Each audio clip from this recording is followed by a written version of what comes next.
जिंदाबाद जिंदाबाद हम एक हैं हम एक हैं हम एक हैं We want justice we want justice we want justice we want justice हमारी मांगे पूरी करो हमारी मांगे पूरी करो हमारी मांगे पूरी करो हमारी मांगे पूरी करो। हम अनंतनाग डिवीजन से आए हैं क्योंकि ये कश्मीर प्रोविंस के सब पीडीएल टीडीएल इस वक्त प्रोटेस्ट कर रहे हैं।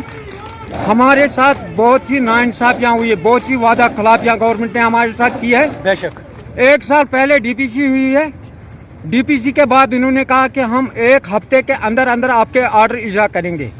तब से लेकर आज तक हम दर दर की ठोकरें खा रहे हैं। हमने तमाम जो हायर अथॉरिटीज है उनसे रिक्वेस्ट की, आजकल इसके बगैर हमारे को कुछ नहीं मिलता है। 1800 रुपया 1 साल में तनख्वाह मिला है एक कैजुअल लेबर को, जब उसकी रेशो हम निकालते हैं 5 रुपया दिन को मिलता है।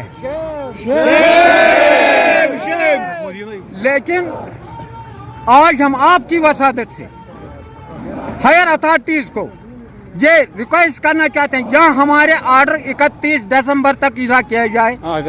अगर कोई लातलाल हुई तो 1 जनवरी से पूरा शटडाउन होगा। नहीं जागे तो फिर हमारा कोई और लाएमल होगा। कितने मुलाजमीन लोग सफर करेंगे लेकिन गवर्नमेंट की वजह से करेंगे। 3600 लोगों की डीपीसी हुई है, 3600 लोगों की डीपीसी हुई है। ऑर्डर एक भी नहीं निकला है 1 साल में।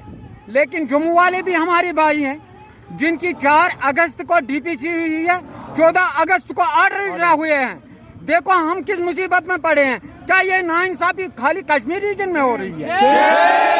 7 दिन हमारे लड़के काम कर रहे हैं, 300 के करीब लड़के एक तो हैंडीकैप्ड हुए हैं, 250 के करीब लड़के तो वो उनकी मौत हुई है। लिहाजा आप लोगों से हमारी गुजारिश है कि आप ऊंचे ऐवानों तक ये बात पहुंचाए।